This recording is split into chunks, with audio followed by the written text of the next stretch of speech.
2014 के बाद से देश में व्यवस्था परिवर्तन का एक बहुत बड़ा महायज्ञ शुरू हुआ है। आपको जल्द से जल्द भारत को दुनिया की तीसरी सबसे बड़ी इकोनॉमी भी बनाना है। देश की जनता से हमारा वादा है, होलिस्टिक डेवलपमेंट ऑफ इंडिया, यानी no village left behind, no family left behind, no citizen left behind. जैसे अतिथि देवो भव होता है, वैसे ही नागरिक देवो भव, इस मंत्र को लेकर के हमें चलना है। आपको सिर्फ भारत के सिविल सर्वेंट्स के रूप में ही नहीं, विकसित भारत के शिल्पकार के रूप में अपने दायित्व के लिए तैयार करना है। इस साल हम अपने संविधान का 75वां वर्ष मना रहे हैं और ये सरदार वल्लभ भाई पटेल जी की 150वीं जयंती का भी साल है। 21 अप्रैल 1947 को सरदार वल्लभ भाई पटेल ने आप सभी को स्टील फ्रेम ऑफ इंडिया कहा था।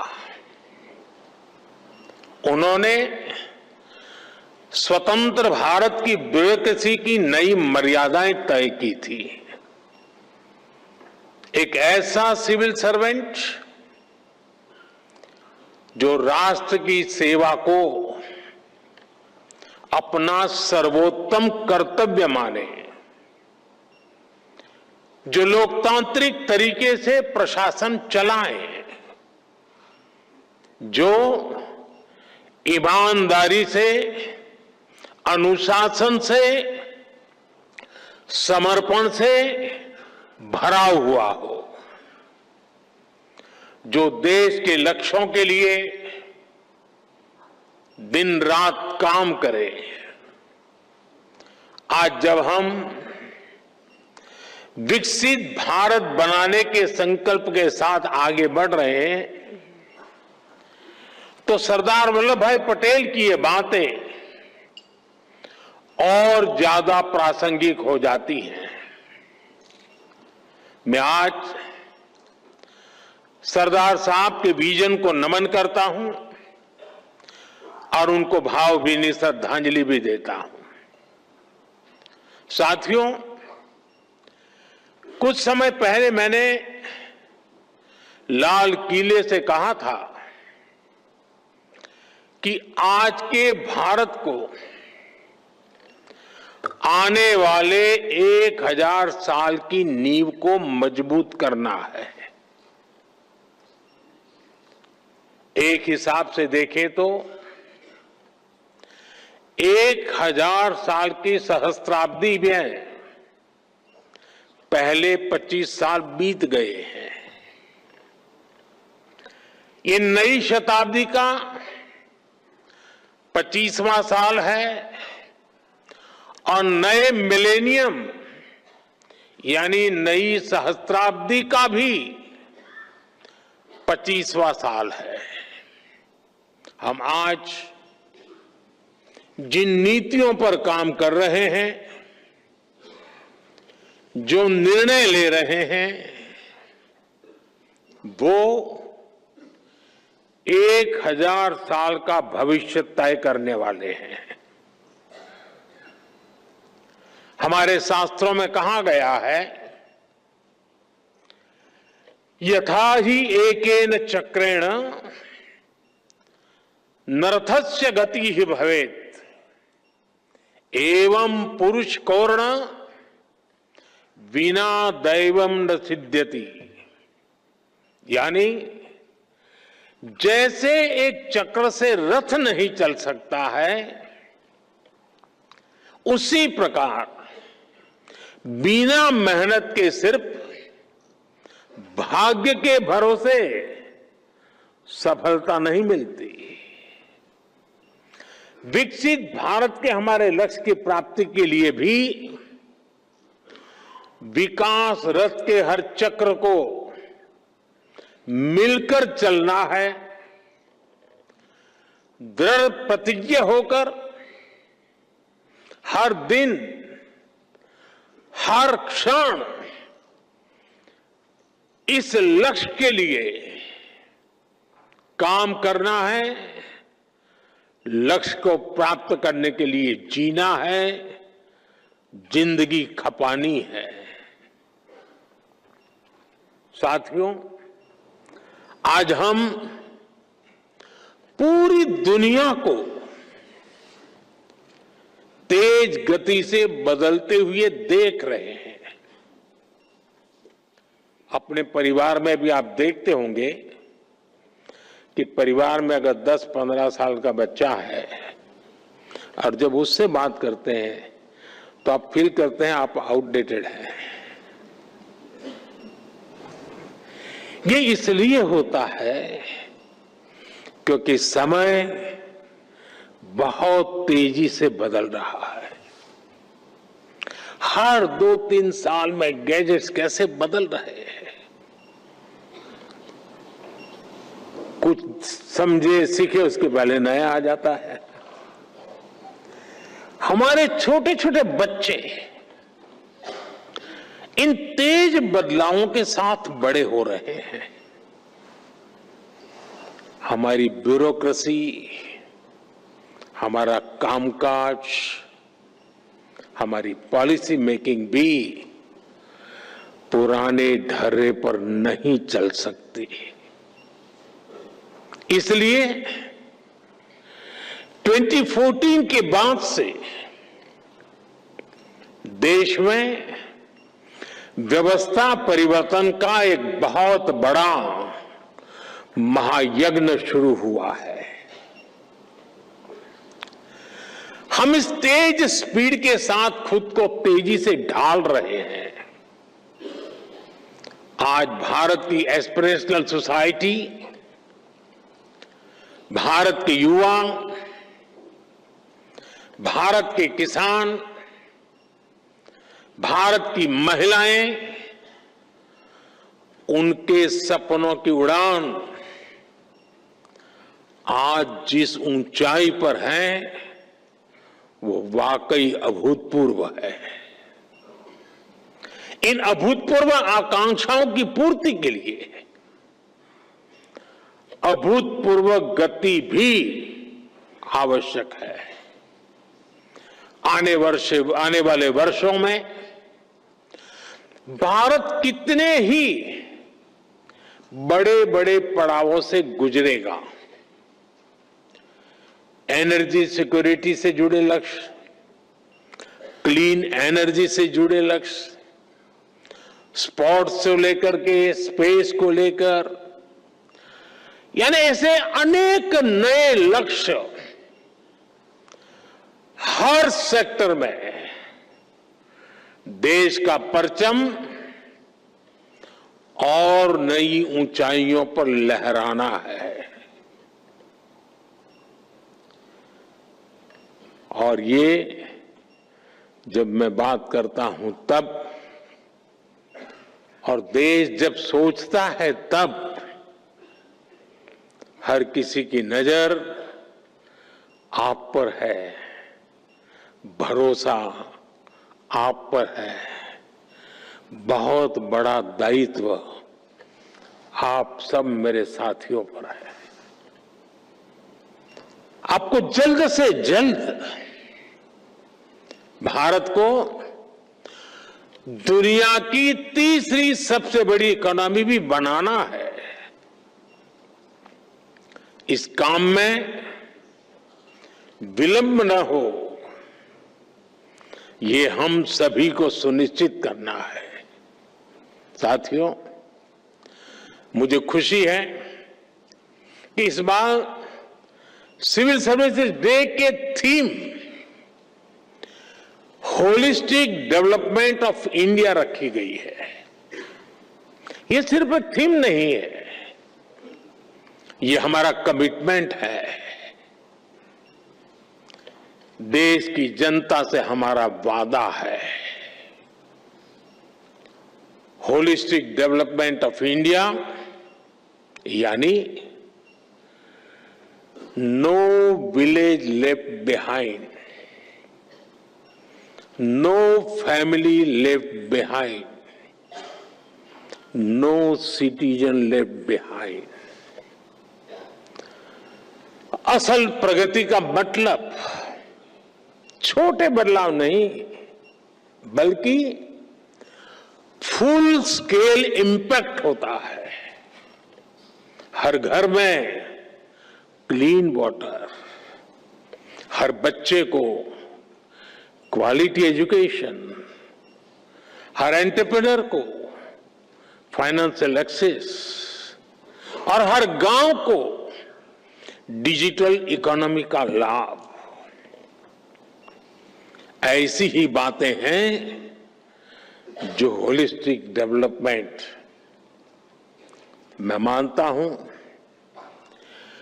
क्वालिटी इन गवर्नेंस सिर्फ स्कीम्स लॉन्च करने से नहीं आती, बल्कि क्वालिटी इन गवर्नेंस इससे तय होती है कि वो स्कीम कितनी गहराई तक जनता के बीच पहुंची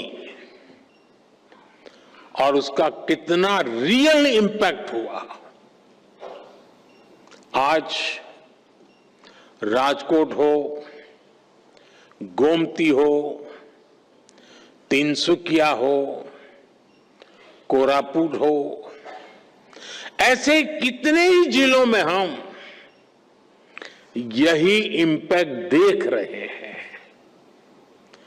स्कूल में अटेंडेंस बढ़ाने से लेकर सोलर पावर तक अनेक जिलों ने बहुत अच्छा काम किया और जो तय किया वो पूरा करके दिखाया, और उसमें से कई जिलों को आज पुरस्कार दिया गया है। मैं इन सभी जिलों और योजनाओं से जुड़े साथियों को भी आज विशेष बधाई देता हूं। साथियों, बीते 10 सालों में भारत ने इंक्रीमेंटल चेंज से आगे बढ़कर इंपैक्टफुल ट्रांसफॉर्मेशन तक का सफर देखा है। आज भारत का governance model next generation reform पर फोकस कर रहा है।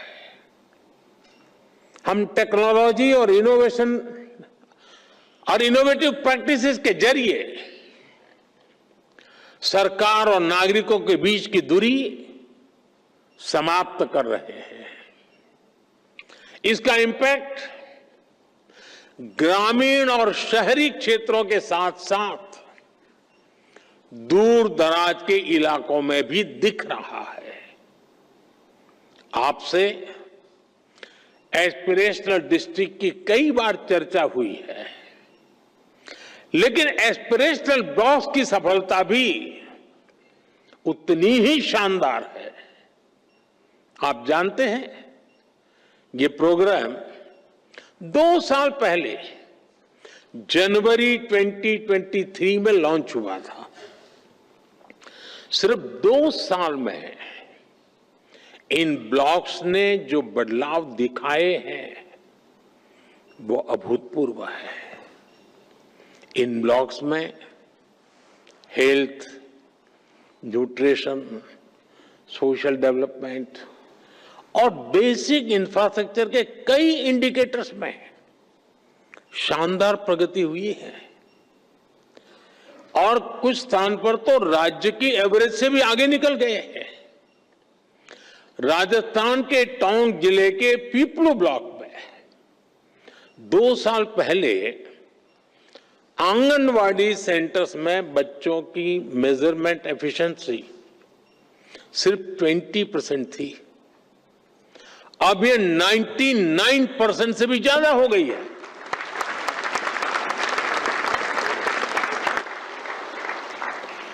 बिहार के भागलपुर में जगदीशपुर ब्लॉक है, वहां पहली तिमाही में ही गर्भवती महिलाओं का रजिस्ट्रेशन पहले सिर्फ 25% था, अब ये बढ़कर 90% से ज्यादा हो गया है। जम्मू कश्मीर के मारवाह ब्लॉक में इंस्टीट्यूशनल डिलीवरी की पहले 30% थी, जो बढ़कर के 100% हो चुकी हैं। झारखंड के गुरडी ब्लॉक में नल से जल का कनेक्शन 18% से बढ़कर के 100% हो गया है। ये सिर्फ आंकड़े नहीं है, ये लास्ट माइल डिलीवरी के हमारे संकल्प की सिद्धि को दिखाता है। ये दिखाते हैं कि सही इंटेंट, सही प्लानिंग और सही एजुकेशन से दूर दराज के हिस्सों में भी इच्छित परिवर्तन संभव है। साथियों, पिछले 10 सालों में भारत ने कई ट्रांसफॉर्मेटिव बदलाव करके दिखाए हैं, उपलब्धियों की नई ऊंचाई को छुआ है। भारत आज सिर्फ ग्रोथ की वजह से नहीं जाना जा रहा, बल्कि गवर्नेंस, ट्रांसपेरेंसी और इनोवेशन के बेंचमार्क्स आज भारत सेट कर रहा है। G20 प्रेसिडेंसी भी इसका एक उदाहरण है। 60 से ज्यादा शहरों में 200 से ज्यादा मीटिंग्स, इतना बड़ा और इंक्लूसिव फुटप्रिंट G20 के इतिहास में पहली बार हुआ।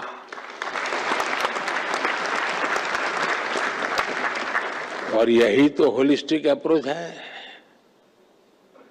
जन भागीदारी की अप्रोच ने G20 को एक जन आंदोलन बना दिया। स्कूल में 8वीं कक्षा का बच्चा भी चर्चा करता था G20 हो रही है, और दुनिया ने भी माना India is not just participating, it is leading. साथियों, आजकल हम गवर्नमेंट एफिशिएंसी की भी बहुत चर्चा सुनते हैं, लेकिन भारत इसमें भी दुनिया के दूसरे देशों से 10-11 साल आगे हैं। पिछले 11 वर्षों में हमने डिले सिस्टम को खत्म करने की कोशिश की है। हम नए प्रोसेसेस बना रहे हैं। हम टेक्नोलॉजी के माध्यम से टर्न अराउंड टाइम को घटा रहे हैं। ईज ऑफ बिजनेस को बढ़ावा देने के लिए हमने 40,000 से ज्यादा कंप्लायंसेस को खत्म किया है।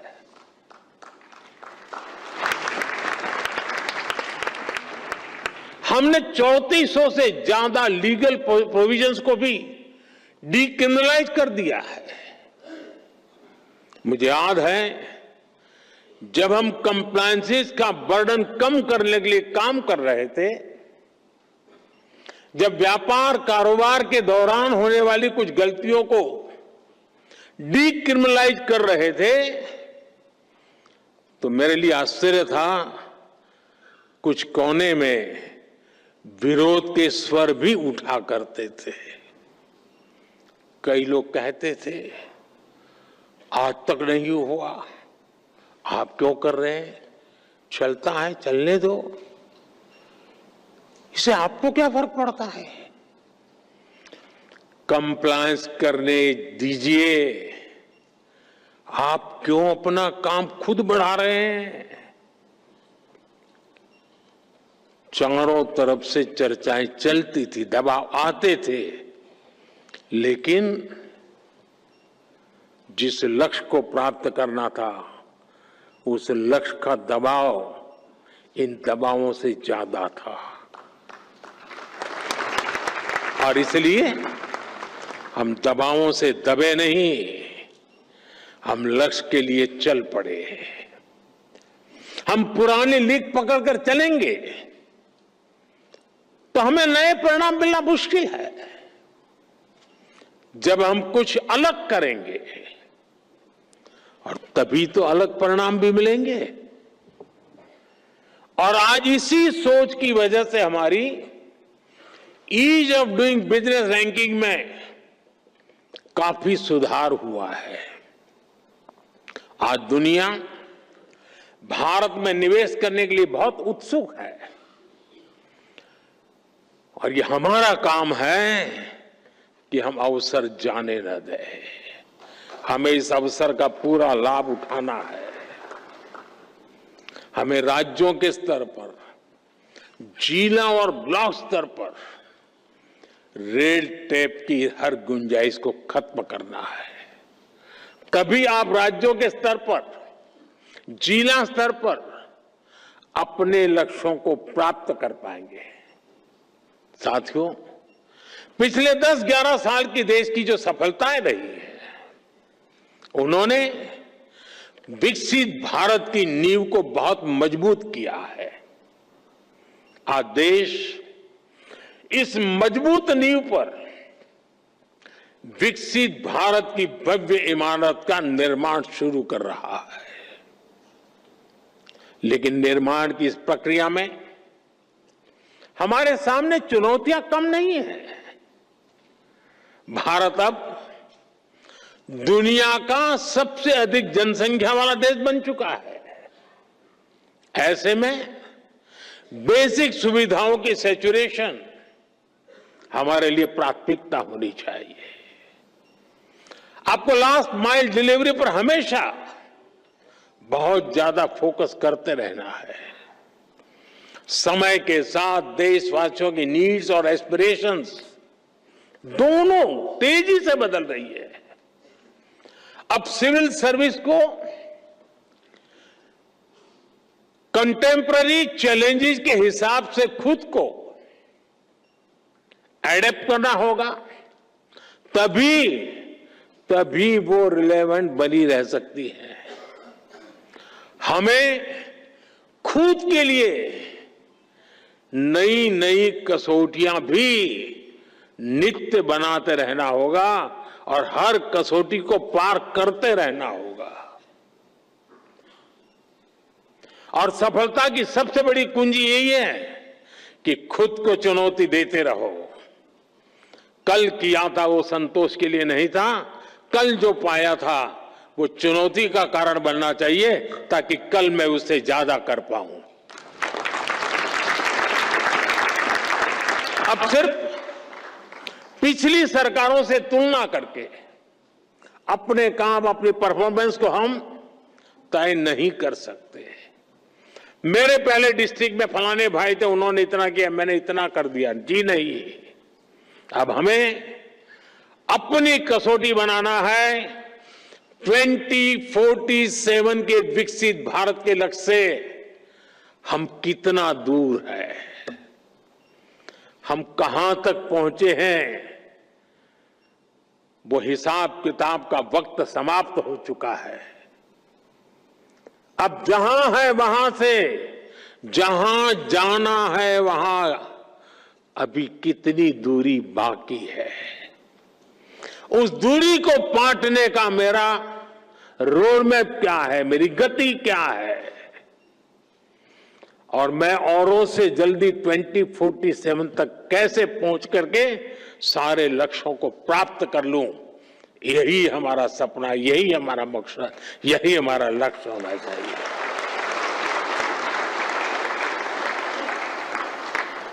हमें हर सेक्टर में देखना होगा कि जो लक्ष्य हमने तय किए हैं, क्या उनको पाने के लिए हमारी वर्तमान स्पीड काफी है? अगर नहीं है तो हमें उसे बढ़ाना है। हमें याद रखना है, आज जो टेक्नोलॉजी हमारे पास है वो पहले नहीं थी। हमें टेक्नोलॉजी की ताकत के साथ आगे बढ़ना है। 10 साल में हमने 4 करोड़ गरीबों के लिए पक्के घर बनाए, लेकिन अभी 3 करोड़ नए घर बनाने का लक्ष्य हमारे सामने है। हमने 5-6 सालों में 12 करोड़ से ज्यादा ग्रामीण घरों को नल कनेक्शन से जोड़ा है। अब हमें जल्द से जल्द गांव के हर घर को नल कनेक्शन से जोड़ना है। 10 साल में हमने गरीबों के लिए 11 करोड़ से ज्यादा शौचालय बनाए। अब हमें वेस्ट मैनेजमेंट से जुड़े नए लक्ष्यों को जल्द से जल्द प्राप्त करना है। कोई सोच भी नहीं सकता था कि करोड़ों गरीबों को 5 लाख रुपए तक का मुफ्त इलाज मिलेगा। अब हमें देश की जनता में न्यूट्रिशन को लेकर नए संकल्पों को सिद्ध करना है। हमारा एक ही लक्ष्य होना चाहिए, 100% कवरेज, 100% इम्पैक्ट। इसी अप्रोच ने 10 साल में 25 करोड़ लोगों को गरीबी से बाहर निकाला है। यही अप्रोच भारत को गरीबी से पूरी तरह मुक्त करेगा। साथियों, एक दौर ऐसा था जब ब्यूरोक्रेसी का रोल एक रेगुलेटर का होता था, जो इंडस्ट्रियलाइजेशन और एंटरप्रेन्योरशिप की स्पीड को कंट्रोल करती थी। इस सोच से भी देश बहुत आगे निकल चुका है। आज हम ऐसा एनवायरनमेंट क्रिएट कर रहे हैं जो सिटीजन में एंटरप्राइज को प्रमोट करे और उन्हें हर बैरियर को क्रॉस करने में मदद दे। इसलिए सिविल सर्विस को एनेबलर बनाना होगा, सिर्फ रूल बुक के कीपर के रूप में ही नहीं, बल्कि ग्रोथ के फैसिलिटेटर के रूप में अपना विस्तार करना होगा। मैं आपको एमएसएमई सेक्टर का उदाहरण दूंगा। आप जानते हैं, देश ने मिशन मैन्युफैक्चरिंग शुरू किया है। इसकी सफलता का बहुत बड़ा आधार हमारा एमएसएमई सेक्टर है। आज दुनिया में हो रहे बदलावों के बीच हमारे एमएसएमईज, स्टार्टअप्स और युवा उद्यमियों के पास एक अभूतपूर्व ऐतिहासिक अवसर है। ऐसे में ये जरूरी है कि हम ग्लोबल सप्लाई चेन में अधिक कॉम्पिटिटिव बने। हमें यह भी याद रखना है कि एमएसएमईज का कंपटीशन सिर्फ छोटे एंटरप्रेन्योर से नहीं है, इनकी प्रतिस्पर्धा पूरी दुनिया से है। अगर एक छोटे से देश में किसी इंडस्ट्री के पास हमसे बेहतर ईज ऑफ कंप्लायंसेस है, तो वो हमारे देश के स्टार्टअप का ज्यादा मजबूती से मुकाबला करेगा। इसलिए हमें ये निरंतर देखना होगा कि ग्लोबल बेस्ट प्रैक्टिसेस में हम कहां स्टैंड कर रहे हैं। भारत के इंडस्ट्री का लक्ष्य अगर ग्लोबली बेस्ट प्रोडक्ट बनाने का है, तो भारत की ब्यूरोक्रेसी का लक्ष्य दुनिया में सबसे best ease of compliances environment देने का होना चाहिए।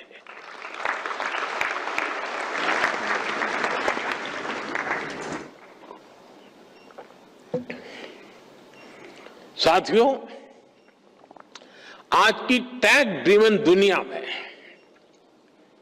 सिविल सर्वेंट्स उसको ऐसी स्किल चाहिए जो न उन्हें सिर्फ टेक्नोलॉजी समझने में मदद करे, बल्कि उसे स्मार्ट और इंक्लूसिव गवर्नेंस के लिए इस्तेमाल भी कर सके।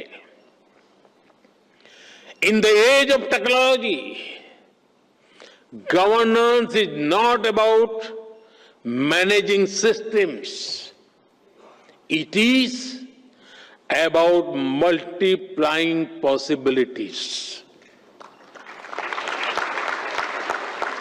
हमें टेक से भी होना पड़ेगा ताकि हर पॉलिसी और स्कीम को टेक्नोलॉजी के जरिए ज्यादा एफिशिएंट और एक्सेसिबल बनाया जा सके।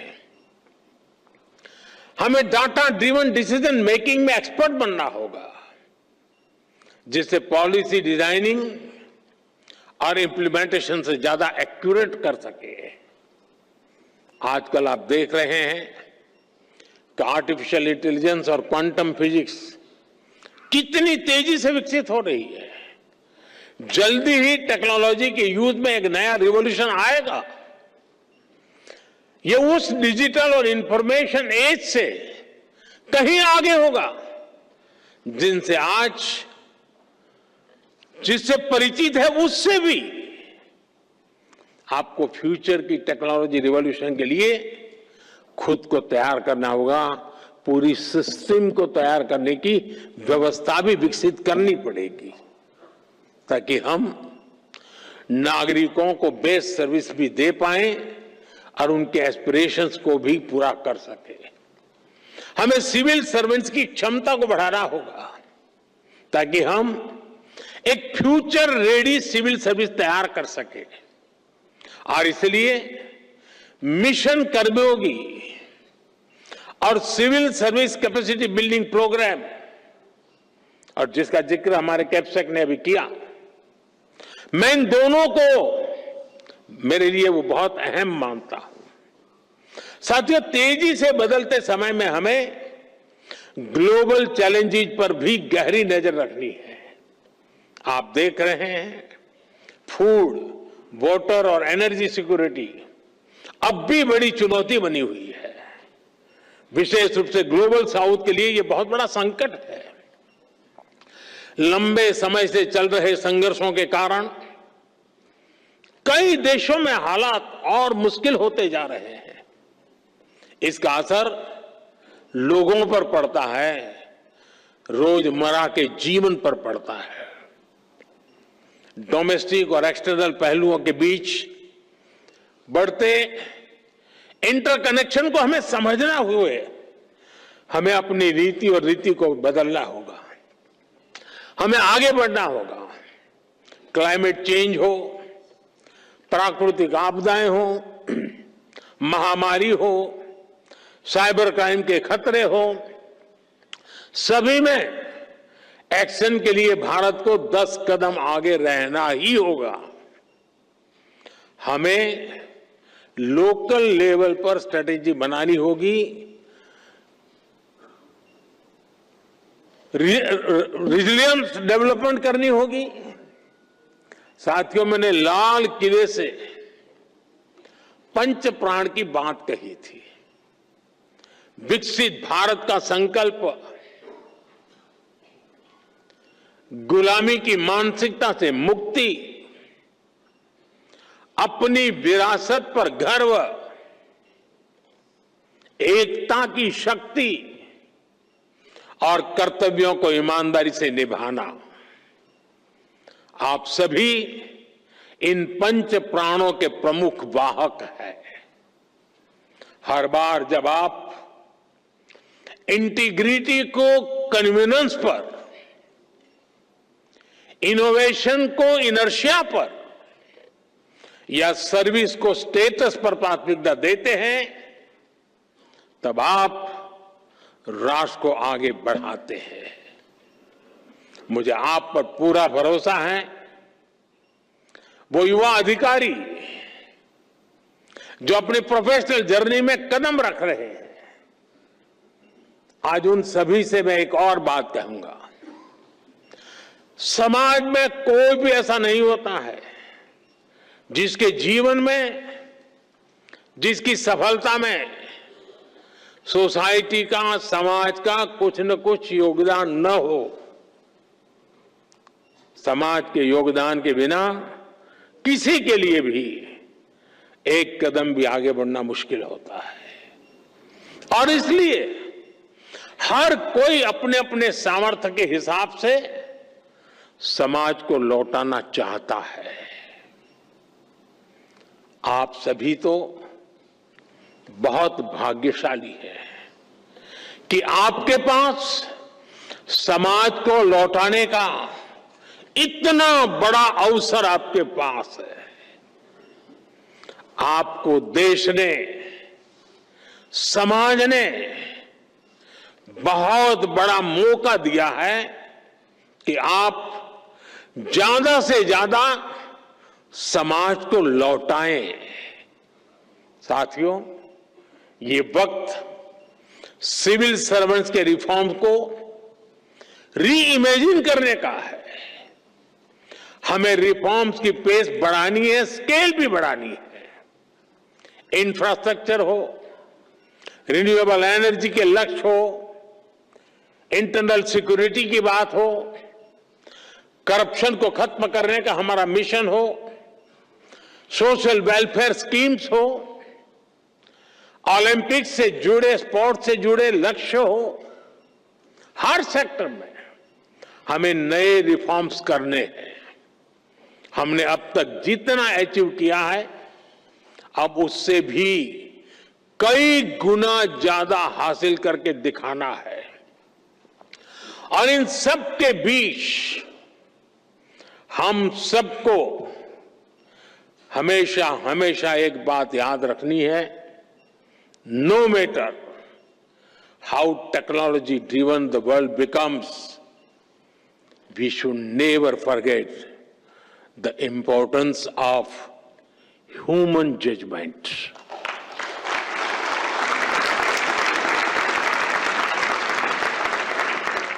संवेदनशील रहिए, गरीब की आवाज सुनिए, गरीब की तकलीफ समझिए, उनका समाधान करना अपनी प्राथमिकता बनाइए। जैसे अतिथि देवो भव होता है, वैसे ही नागरिक देवो भव, इस मंत्र को लेकर के हमें चलना है। आपको सिर्फ भारत के सिविल सर्वेंट्स के रूप में ही नहीं, विकसित भारत के शिल्पकार के रूप में अपने दायित्व के लिए तैयार करना है। वो एक वक्त था, आप सिविल सर्वेंट बने, सिविल सर्वेंट के रूप में आगे बढ़े और आज भी सिविल सर्वेंट के रूप में सेवा कर रहे हैं। लेकिन अब वक्त बदल चुका है साथियों। मैं जिस रूप में आने वाले भारत को देख रहा हूं, जिन सपनों को मैं हिंदुस्तान के 140 करोड़ देशवासियों की आंखों में देख रहा हूं, और इसलिए मैं अब कह रहा हूं कि आप सिर्फ सिविल सर्वेंट नहीं हैं, आप नए भारत के शिल्पकार हैं।